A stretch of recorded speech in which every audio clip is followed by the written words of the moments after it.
Character of Hedda Gabler है, the play Hedda Gabler is the product of a mind deeply preoccupied with the nature of power, particularly the power of one mind to influence and impose itself upon another.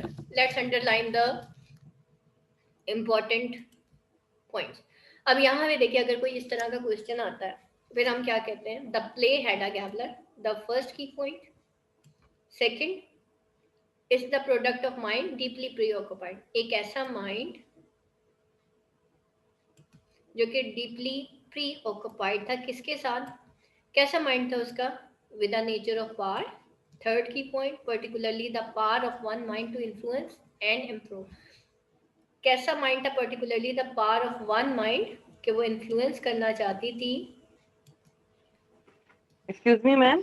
हाँ जी. Ma'am मैंने ये पूछना था कि हम part 2 में heading दे सकते हैं कुछ? नहीं नहीं नहीं, जैसे आपके पार्ट 1 रेगुलेशंस के अगले पार्ट 2 के हेडिंग्स आर नॉट. अच्छा जी, यहाँ पे देखें, नंबर 1 नेचर ऑफ पावर थी उसके अंदर. ठीक है, एक ऐसा माइंड था, प्रोडक्ट था, एक ऐसे माइंड है, यानी कि हेडा गैबलर जो है वो क्या था? उसका जो कैरेक्टर है या जो प्ले है वो प्रोडक्ट ऑफ अ माइंड था, हेडा गैबलर, जो डीपली प्री ऑक्युपाइड था किसके साथ? Nature of power.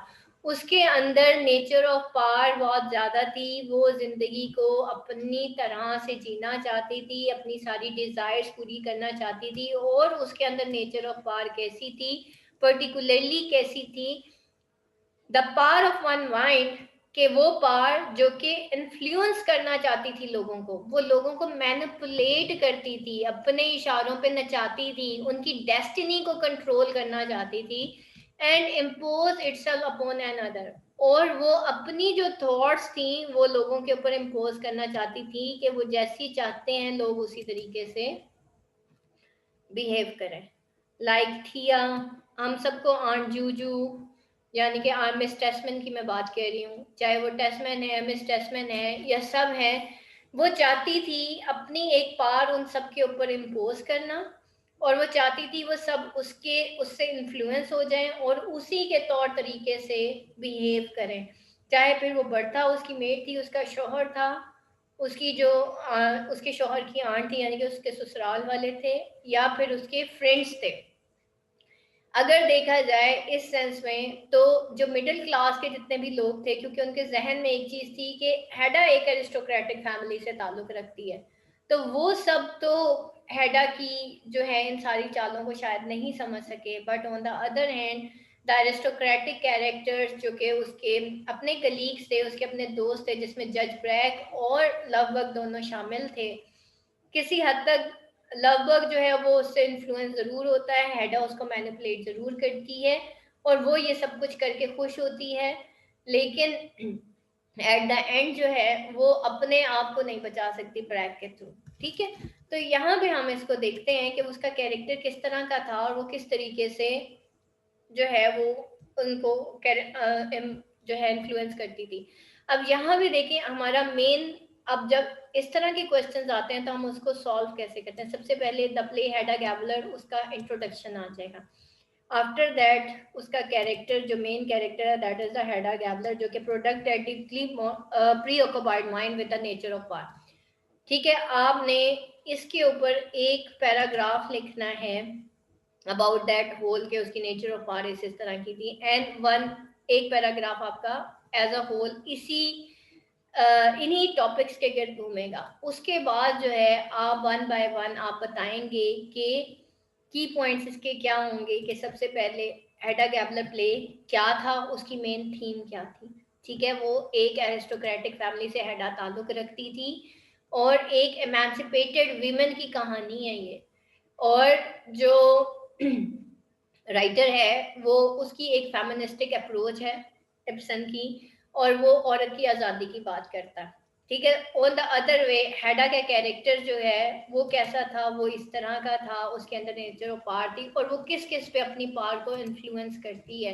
तो हम देखेंगे कि किस तरीके से जब वो शादी होती है और शादी से पहले उसकी दोनों लाइफ के बारे में हम देखेंगे कि उसने किस तरीके से अपनी पावर को इम्पोज किया है इन अदर्स लाइफ, चाहे फिर वो टेस्टमैन की लाइफ है, थिया की लाइफ है, लवबर्ग की लाइफ है, आंट जूलियाना को आंट जूजू के हेड पे किस तरीके से वो इंसल्ट करती है उसको, कि वो वहां से जाने पे मजबूर हो जाती हैं क्योंकि वो उसको वहां पे बर्दाश्त नहीं कर सकती, और वो फिर बेचारी दोबारा आती भी नहीं है, ठीक है। और फिर impose her itself upon an other, और फिर वो उसको किस तरीके से इम्पोज करती है, लवबर्ग को बिफोर मैरिज वो किस तरीके से जो है एंट्रैप करती है, और आफ्टर मैरिज वो किस तरह से अपनी जो इन्फ्लुएंस है वो उनके ऊपर इम्पोज करती है। ये सारी चीजें आपने इसमें बतानी है।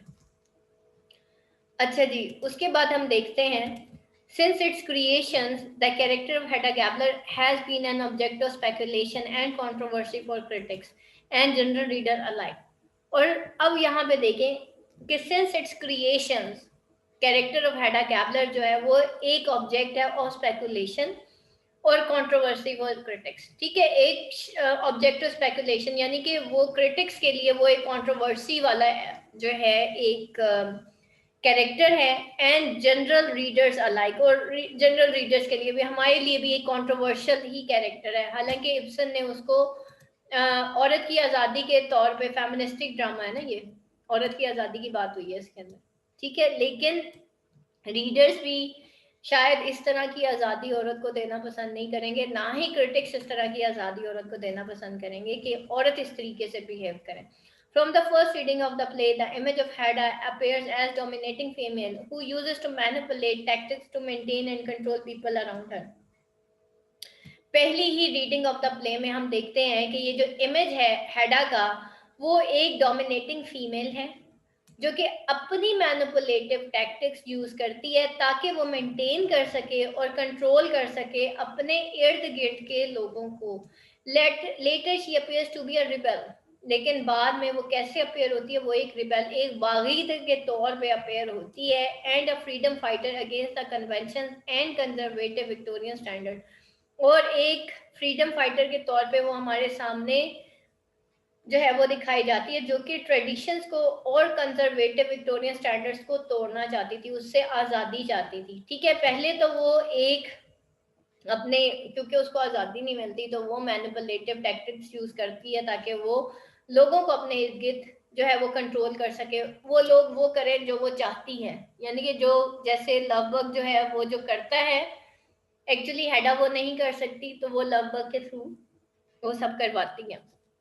इसी तरीके से एट द एंड वो जब अपनी लाइफ से, अपनी मिडिल क्लास लाइफ से तंग आ जाती है, being a house wife and being a mother, तो वो फिर रिबेल कर देती है, और वो एज अ फ्रीडम फाइटर जो है अगेंस्ट द कन्वेंशन उसको शो किया जाता है, एंड कंजर्वेटिव विक्टोरियन स्टैंडर्ड्स के तौर पे उसको शो किया जाता है। सो हर character is very complex and manifold, इस वजह से उसका जो कैरेक्टर है वो बहुत कॉम्प्लेक्स और मैनीफोल्ड है। She is manipulative yet attractive figure, वो मैनिपुलेटिव है येट अट्रैक्टिव फिगर है। The play revolves around her character and highlights many aspects of the life. Play जो है उसके कैरेक्टर के रिवॉल्व अराउंड करता है, घूमता है और हाईलाइट करता है many aspects of life of a women belong to upper class like Hedda, जो कि बिलोंग करते हैं many highlights many aspects of the life of a women, ठीक है, हाईलाइट करता है बहुत से aspects of life of a women को जो कि अपर क्लास से ताल्लुक रखती है, जैसे कि Hedda. Justin McCarthy praises her in this word and says that Hedda is the most interesting woman that Ibsen has created। On the other hand, a Norwegian critic called her 19th century Norwegian society है ना, और Victorian norms और conventions के against लिखा गया ये drama, ठीक है। The monster created by the author, कि वो मॉन्स्टर है जो कि क्रिएट किया गया by the author in the form of a women who has no counterpart in the real world, एक ऐसी वीमेन जिसका कोई काउंटर पार्ट नहीं है रियल वर्ल्ड के अंदर, मतलब इस तरह का कैरेक्टर होना ही नहीं चाहिए। The character had revealed to us from the very outset till the end of the play। Ibsen successfully manages to disclose the different aspects of her personality। Ibsen ने बड़ा सक्सेसफुली मैनेज किया है कि उसने disclose किया different aspects of her personality. Question देखे ना क्या है यहाँ पे, the play Hedda Gabler is a product of a mind, ठीक है, यानी कि किसने उसको क्रिएट किया है, इब्सन ने। तो according to Ibsen viewpoint वो क्या है, इब्सन क्या शो करना चाह रहा है हेडा गैबलर के थ्रू, तो इब्सन ने एक्चुअली सक्सेसफुली मैनेज किया है कि वो डिस्क्लोज करता है different aspects of her personality. In act 1 she appears as newly married women. शुरू में ही वो एक न्यूली मैरिड वीमेन होती है जो कि 6 महीने बाद हनीमून के आती है। Most of the people who come in contact with her are demoralised by her. जो भी उससे कांटेक्ट करे, क्योंकि वो उन 6 महीनों में इतनी फ्रस्ट्रेट हो जाती है कि वो हर किसी को डीमोरलाइज करना है। वो कहती है मैं खुश नहीं तो कोई और भी क्यों खुश हो। He proved to be incapable of emotions and sympathy for others। ठीक है, और वो उसका अपने इमोशंस पे काबू नहीं होता और ना ही इनकैपेबल होती है कि वो उसके कोई इमोशंस या सिंपैथी फॉर अदर्स हैं। She makes snobbish remarks on Aunt Juju first visit. She turns up her nose at George Testman's special slipper. She pretentiously insults Aunt Juju for her new hat. She proves to be the very harsh, rough and rude to others and cannot tolerate them। वो जो है proof करती है कि वो बहुत rough, rude और harsh है अदर के लिए, और उनको जो है अदर्स लोगों के लिए, और वो उनको टॉलरेट भी नहीं करती। In fact she hates aunt Juju and aunt Rina. She says about them, oh these everlasting aunts. She is proud of her beauty as she has been surrounded by her admirers. ठीक है, बड़ा उसको नाज होता है अपनी ब्यूटी के ऊपर।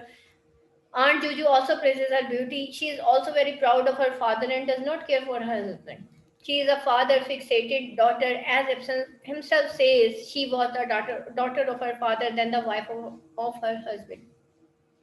बाज़ औक़ात ख़वातीन की शादी हो जाती है लेकिन वो अपना पिछला घर जो है वो नहीं भूलती। मेरे तो जी पीछे से वो इस तरह, अब्बू तो जी ऐसे थे, या मतलब उनका जो लाइफस्टाइल था वो ऐसा था, या फलाना था ढमकाना था। मोस्टली ख़वातीन का सबसे बड़ा इशू ये होता है कि वो हमेशा अपनी पिछली लाइफ को अपनी मैरिड लाइफ के साथ कंपेयर करना शुरू कर देती हैं। दैट्स व्हाई वो कभी खुश नहीं रह पाती।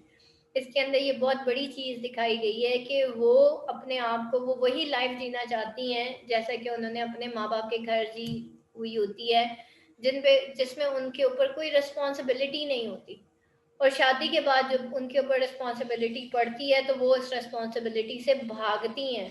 और उनकी कोशिश फिर क्या होती है कि इस दौर में ये जो नॉर्वेजियन सोसाइटी है उसमें तो जॉब्स होती नहीं थी। ठीक है, तो पहले की औरतें फिर क्या करती थी, वो लोगों के घरों में इंटरफेयर करना शुरू कर देती हैं। आपको ऐसी टिपिकल खवातीन आम मिलेंगी जो घरों में बैठ के लोगों के घरों में इंटरफेयर करती हैं। फलाने को कॉल करो, उसके घर के सारे राज मालूम करो।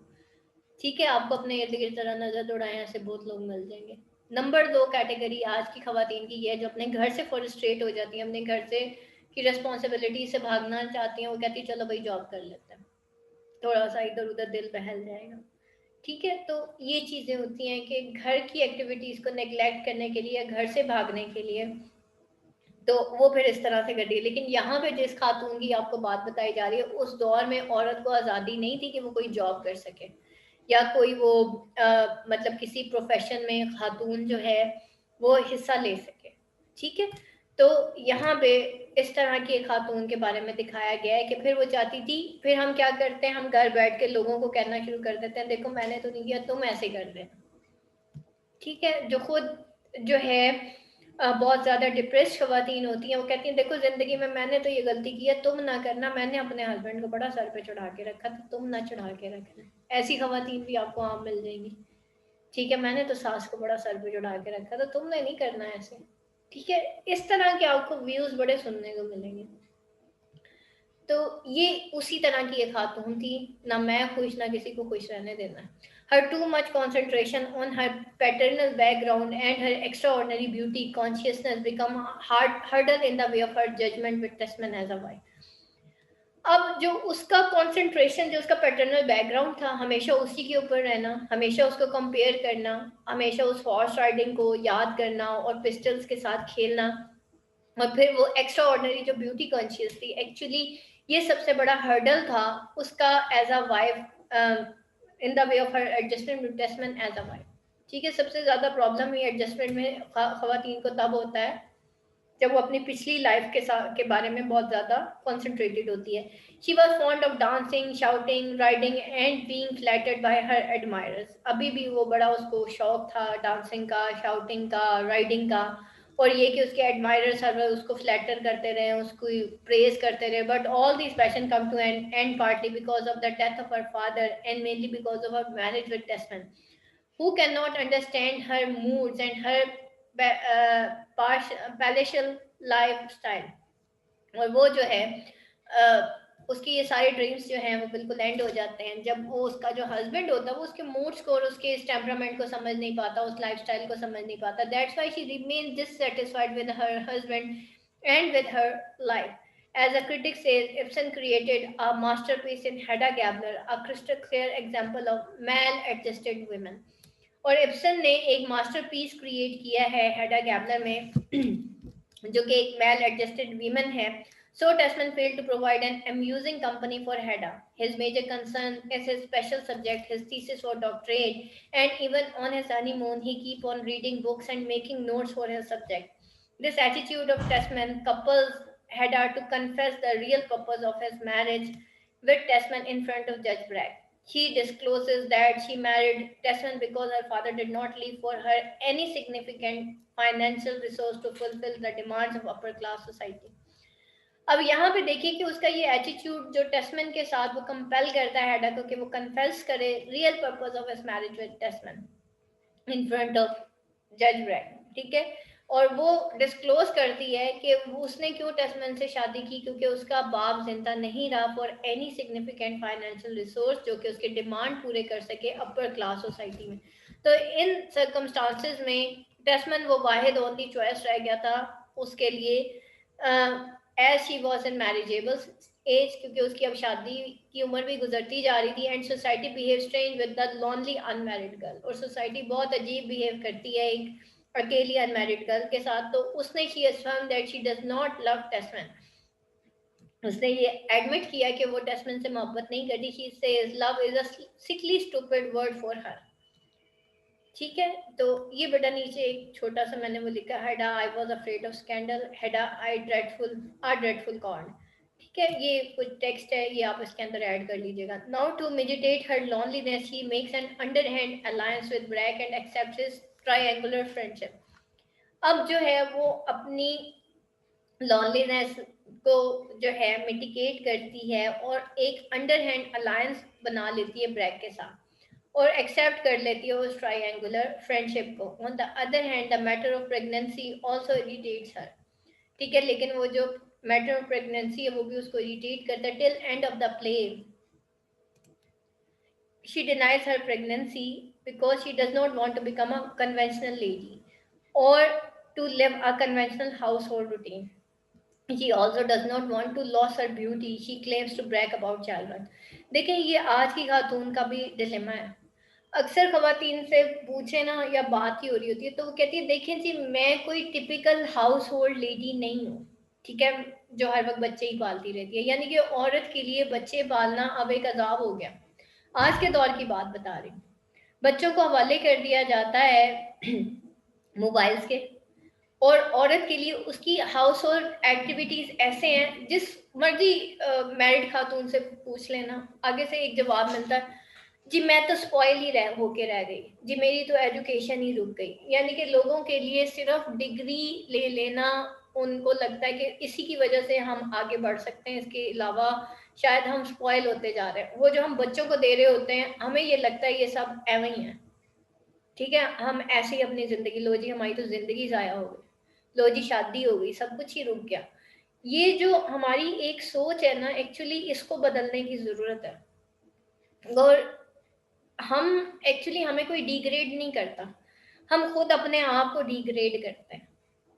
हमें कोई डिग्रेड नहीं करता, सीरियसली मैं आपको सही बता रही हूँ। सबसे बड़ा सबसे ज्यादा डिग्रेड हम खुद तो मान लेते हैं कि हम स्लेव हैं, हम खुद ही तो कहते हैं, मैं तो हस्बैंड से कैसे बात करते हैं, हम तो जी आपके नौकर लगे हुए हैं। एक्चुअली उन्होंने हमें नहीं कहा कि तुम मेरी नौकर लगी हो, हम खुद उनको कहते हैं हम जी आपके नौकर है। बिकॉज हमारी सोच नौकरों वाली हो गई है, हमने समझ लिया हम नौकर हो गए, हम डिग्रेड हो गए हैं, हमारी लाइफ स्पॉइल हो गई है। शादी होते ही इवन इर्द गिर्द की जो सोसाइटी है, हाय बेचारी छोटी सी बच्ची थी, देखो ना इसकी शादी हो गई, ये तो बेचारी स्पॉइल हो गई।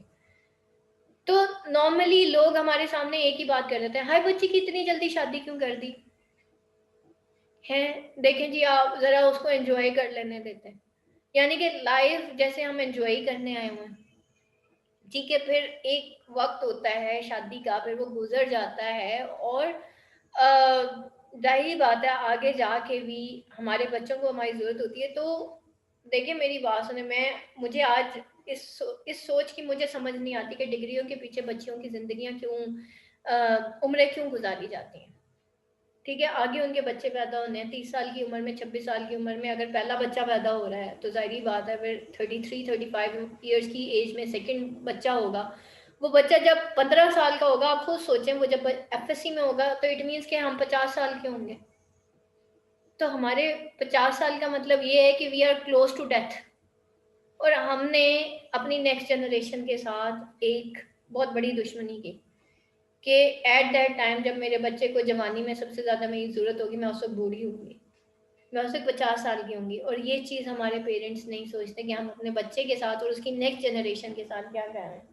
Same is the case with mails and females. नहीं जी नहीं, बच्चे को ज़रा अयाशी तो कर लेने दें, अभी एंजॉय तो कर लेने दें।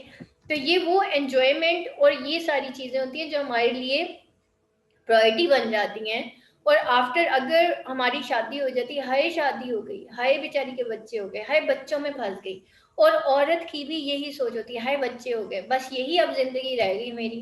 अच्छा, ये भी हम बड़ा एक बहुत बड़ा डायलॉग है, अब यही रह गया मेरी जिंदगी में, इसके अलावा तो कुछ है ही नहीं। तो हमें लगता है कि हमारी लाइफ स्पॉयल हो जाती है, लेकिन वो हमारी सेल्फ क्रिएटेड, हम खुद अपने आप को डीग्रेड करते हैं। ये हमारी अपनी सोच होती है। यहाँ पे हेडा की जितनी भी चीजें हैं, ये वही, वो नहीं चाहती थी टिपिकल हाउसवाइफ बनना, वो माँ कहलाना नहीं चाहती थी। हमारे लिए भी यही है कि जी हमें कोई अम्मा ना कहे, ठीक है। और अगर बच्चे भी हैं तो बस जी बेटा जी मेरी लाइफ है, मैं ना जीऊँ, ठीक है। नॉर्मली हम यही कह देते हैं ना, हमारी लाइफ है, हमारा हमारा हक नहीं है कि हम भी जिए। तो ये वो सारी चीजें जो यहाँ पे दिखाई जा रही है। She also does not want to lose her beauty, same is the case, we are beauty conscious nowadays. कितनी दफा तो हम शीशा देखते हैं, मिरर कॉन्शियस हैं, सेल्फी कॉन्शियस हैं, ब्यूटी कॉन्शियस हैं। शादी पे जाना है तो 100 दफा शीशा देख के जाना है, अच्छे से पार्लर से तैयार होके जाना है, हेड भी बनाना है, तो पता नहीं क्या क्या करना है। तो ये क्या है, हम सारे ब्यूटी कॉन्शियस है। She explains to Brack about the childbirth, और वो एक्सक्लेम करती है ब्रैग को अबाउट द चाइल्ड बर्थ कि I have no talent for such thing, कोई मेरा इरादा नहीं है इस तरह की चीज़ों का। आई वॉन्ट हैव रिस्पॉन्सिबिलिटीज, वो रिस्पॉन्सिबिलिटीज को हैंडल नहीं करना चाहती। ये आज के दौर की खवातीन का डिलेमा है कि वो रिस्पॉन्सिबिलिटीज को हैंडल नहीं करना चाहती। Neither she wants to take any opportunity for no responsibility, not she is allowed by body society to adopt a profession.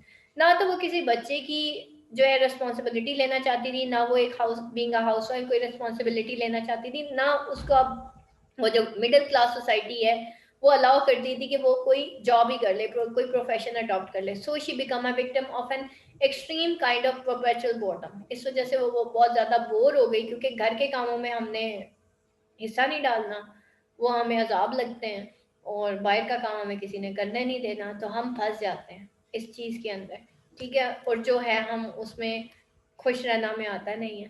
तो she thinks that she has the only talent of boring herself to that. अक्सर खवातीन कहती होती हैं, इससे तो बेहतर था मैं मर ही जाती, है कि नहीं है। तो ये बस वो she boring herself to them. She finds nothing to cling to, no compassion to involve herself. She suffers from a sense of nothingness and purposelessness. अब उसके अंदर एक सेंस ऑफ नथिंगनेस और पर्पसलेसनेस आ, हमें लगता है कि शादी होके हमारी लाइफ ना पर्पसलेस हो जाती है, लगता है, ऐसा होता नहीं है एक्चुअली, ठीक है। ये मैं आपको एंड में बताती हूँ ये क्या है सारा ना। But at the same time she is very inquisitive, want to explore the mysterious forbidden world. लेकिन वो बड़ी इनक्विसिटिव थी, और वो उस मिस्टीरियस फॉरबिडन वर्ल्ड को देखना चाहती थी जो आजकल हम मोबाइल के थ्रू ही देख लेते हैं, ठीक है। एक खराब वीडियो, उसका एड आता है, उस पर क्लिक होता है, और उसके बाद 36 वीडियोस खुल जाती हैं। She asks oblique questions from lover to satisfy her sensual desire, और वो ऑब्लिक क्वेश्चंस, डिफरेंट क्वेश्चंस करती है बड़े उससे, लव बग से, ताकि वो अपनी सेंसुअल डिजायर्स को पूरा कर सके। But when he tries to advance to her, लेकिन जब उसके करीब जाने की कोशिश करता है, she makes a chord joys and threatens him with her father's pistol, और वो उसको अपने फादर की पिस्टल से थ्रेट करती है। In the case of Lovborg she proves to be conventional lady who is unable to break the norms of society. और लगभग के केस में वो एक कन्वेंशनल लेडी है जो कि अनएबल है कि वो इस नॉर्म्स ऑफ सोसाइटी को ब्रेक करें, ब्रेक नहीं कर सकती थी. Hedda breaks all relationship with Lovebug because his drunken habit and leaves him to die of his own. He does not try to reform him, but Mrs. Alvested make him a new man. She succeeds in developing a kind of moral power over him. Mrs Elvsted जो है वो succeed हो जाती है कि वो एक moral power जो है उसके ऊपर कायम कर लेती है. Mrs Elvsted this influence become challenge for Hedda. She feels much jealous of this situation. She cunningly instigates Lovebug to drink to his fill and also tempts him to go to attend the bachelor's party. She knows very well if one Lovebug drinks and goes to party, and he would definitely lose his self-restraint and would be indulged in excessive drinking. और वो बहुत अच्छे तरीके से जानती थी कि अगर लवबर्ग जो है वो ड्रिंक करता है और वो पार्टी में जाता है तो वो डेफिनेटली अपनी सेल्फ रिस्ट्रेंट लॉस कर जाएगा और फिर और भी ज़्यादा वो ड्रिंक करेगा. And this is how she can destroy the influence of थिया ऑन लवबर्ग. और इस तरीके से वो डिस्ट्रॉय कर देती है influence of Thea on Lovebug. She proves to be a great planner and succeeds in sending Lovebug to the party. Worst come to the worst, on returning from party, Lovebug loses his manuscript fortunately or unfortunately. Desmond finds it and gives it to Hedda to return to Lovebug. But in a fit of jealousy, Hedda burns the manuscript. ठीक है, अब जो है और भी बुरा कब होता है जब वो ऑन रिटर्निंग फ्रॉम पार्टी लगभग जो अपना मैन्युस्क्रिप्ट खो देता है और फॉर्चुनेटली या अनफॉर्चुनेटली टेस्मन को वो मिल जाता है और वो कहीं हेडा को वो मैन्युस्क्रिप्ट दे देता है ताकि वो लगभग को वापस कर दे. लेकिन हेडा जो है वो बहुत ज़्यादा जेलस होती है जिसकी वजह से वो पूरा मैन्युस्क्रिप्ट उसका बर्न कर देती है. I am burning your child क्या द चाइल्ड ई लगभग gave you. At this stage, Hedda appears to be a cruel as monster. As the critics say, Hedda is a horrid miscarriage of imagination, a monster in female form to whom no parallel can be found in real life. ठीक है, वो एक monster थी in the female form और उसके बराबर का parallel यानी कि उसका parallel कोई भी real life में हो नहीं सकता. He proves herself like a murderer and suggests Lovebug to kill himself at the temple as he has no control over himself and he has lost his thesis, his chili. He should die beautifully if he could not live beautifully. और वो उसको कहती है कि भाई अब क्योंकि तुमने अपना टेम्पल जो है मतलब himself to kill himself at the temple, himself at the